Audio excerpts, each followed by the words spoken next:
Halo dan selamat datang kembali. Oke, langsung aja ya kita bahas hari ini. Kita mau kupas tuntas sesuatu yang fundamental, tapi sering banget luput dari perhatian kita. Dampak cedera otak. Sumber utama kita kali ini dari chapter 4 buku Making a Good Brain Great. Judulnya aja udah bikin mikir nih. Otak Anda sangat lunak, terbungkus tengkorak yang sangat keras. Cedera bisa mengubah hidup Anda dan tak ada yang tahu. Nah, ini menarik banget karena mungkin banyak dari kita nggak sadar betapa rapuhnya organ vital ini. Dan gimana benturan, bahkan yang dianggap ringan, bisa mengubah hidup kita diam-diam.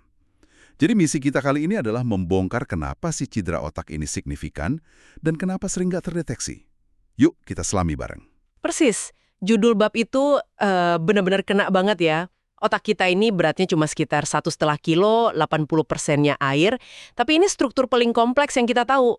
Kompleks banget ya? Iya, dan coba bayangin organ lunak ini makannya banyak loh, sekitar 20% oksigen dan kalori kita lari ke sana.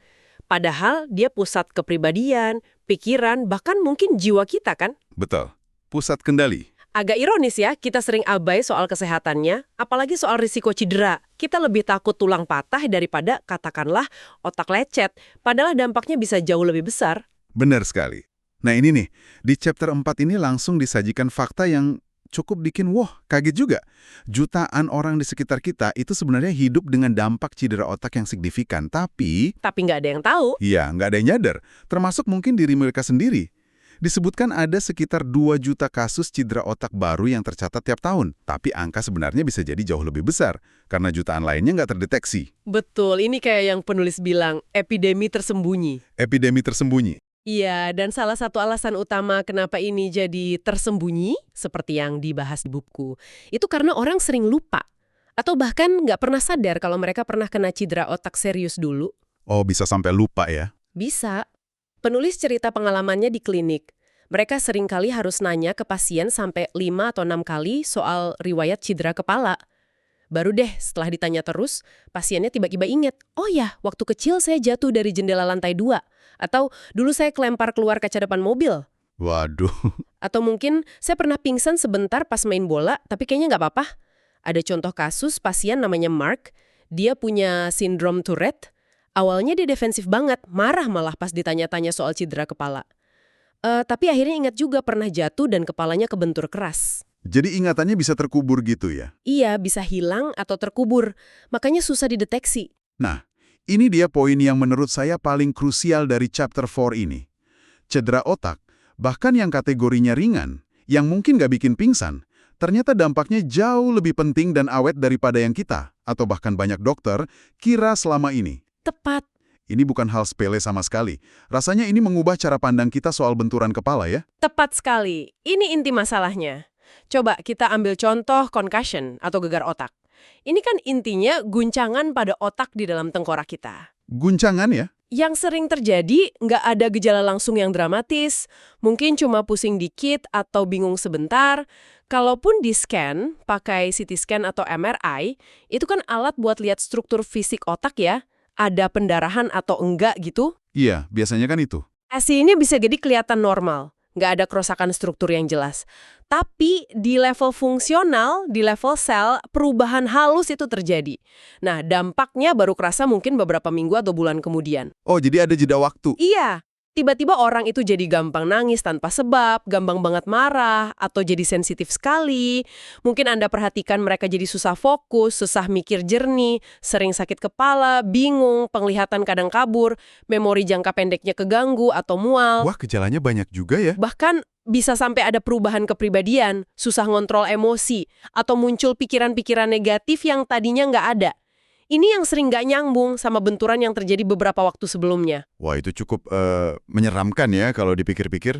Gejalanya muncul belakangan dan sering nggak disadari penyebabnya itu benturan. Dan ini didukung penelitian. Ada Dr. David A. Hovda dari UCLA, itu Universitas di California.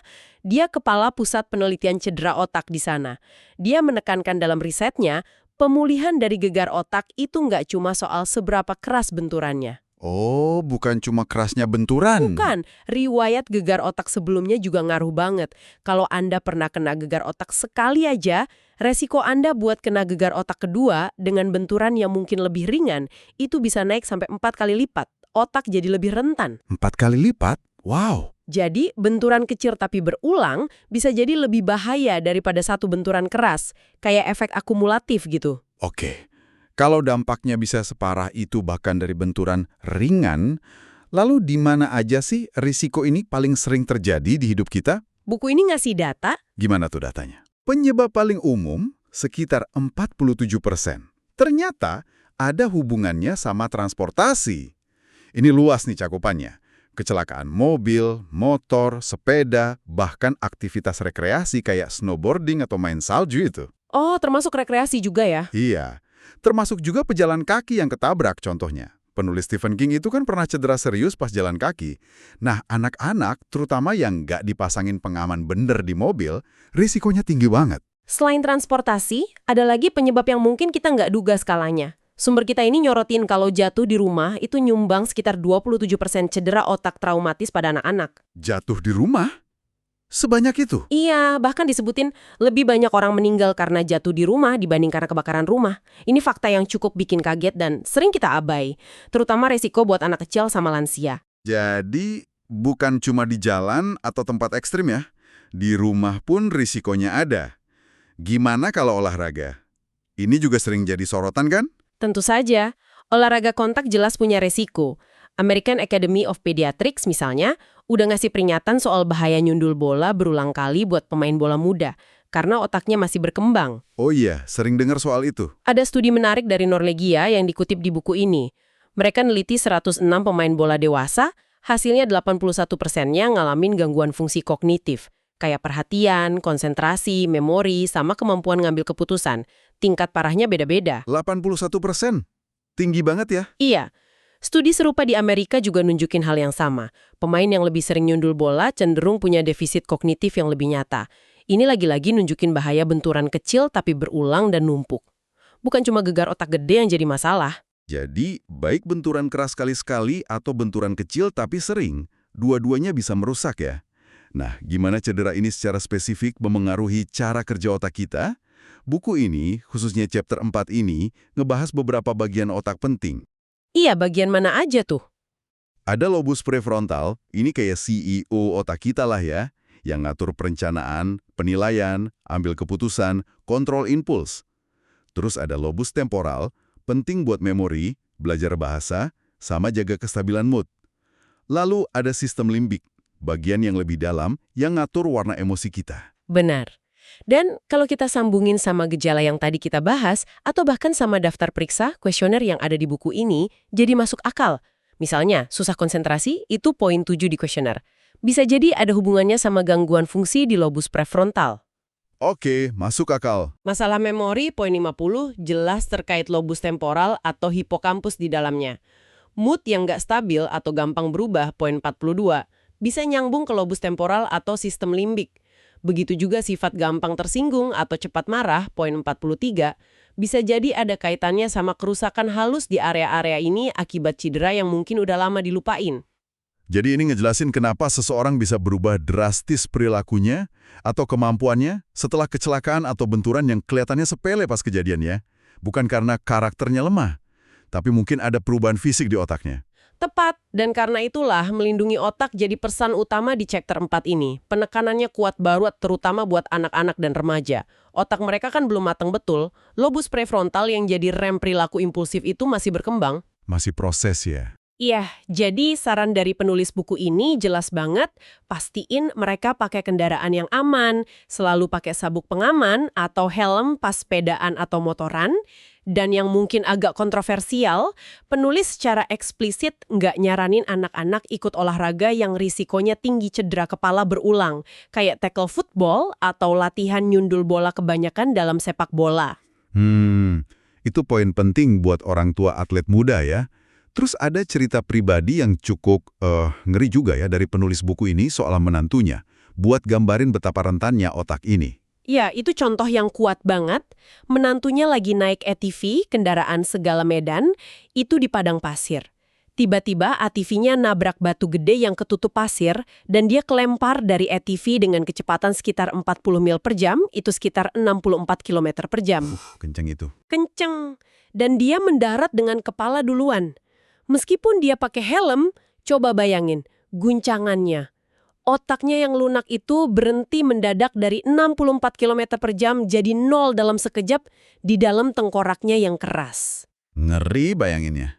2 bulan setelah kecelakaan, otaknya di-scan pakai SPECT. SPECT scan ini beda sama CT atau MRI. Dia nunjukin tingkat aktivitas darah, jadi bisa lihat area otak mana yang kerja aktif atau kurang aktif. Hasilnya nunjukin ada penyok atau penurunan aktivitas yang signifikan di area korteks prefrontalnya, area CEO otaknya itu. Jadi ada bekasnya secara fungsional ya? Betul, ini benar-benar gambaran nyata dari judul bab itu. Otak lunak di dalam tengkorak keras. Dan betapa dahsyatnya efek benturan mendadak, bahkan pakai pelindung kayak helm. Helm ngelindungin dari retak tengkorak, tapi belum tentu dari guncangan internal otak. Setelah kita dalami chapter 4 ini, apa rangkuman terpenting yang bisa kita tarik nih untuk Anda yang dengerin? Rasanya jelas banget ya, cedera otak sekecil apapun kelihatannya pas kejadian, punya potensi konsekuensi jangka panjang yang serius. Serius banget. Dan masalah utamanya adalah, cedera ini sering banget nggak terdiagnosis, dilupain, atau diremehin dampaknya. Jadi penting banget buat Anda coba ingat-ingat lagi, pernah nggak sih ada insiden benturan kepala di masa lalu, sekecil apapun? Dan yang jauh lebih penting, mulai sekarang ambil langkah-langkah proaktif buat ngelindungin aset paling berharga Anda ini, yaitu otak Anda. Dan mungkin sebagai pemikiran penutup buat Anda bawa pulang, mengingat betapa gampangnya cedera otak ini terjadi dalam berbagai aktivitas, dari kecelakaan kecil di rumah, kepleset, benturan pas olahraga, sampai insiden berkendara, dan betapa seringnya dianggap angin lalu atau cepat dilupain, coba renungkan deh langkah konkret apa yang bisa Anda ambil mulai hari ini buat lebih jaga investasi terpenting dalam diri Anda ini. Langkah konkret ya? Iya. Mungkin lebih hati-hati pas beraktivitas, pastiin rumah lebih aman dari risiko jatuh, milih olahraga yang lebih ramah otak, atau sekedar lebih disiplin pakai helm atau sabuk pengaman. Dan lebih jauh lagi, gimana Anda bisa bantu ningkatin kesadaran ini ke orang-orang sekitar Anda, terutama ke anak-anak atau orang tua, dan dalam konteks aktivitas yang jelas berisiko kayak olahraga kontak atau berkendara. Sedikit kewaspadaan ekstra bisa jadi bikin perbedaan besar dalam jangka panjang.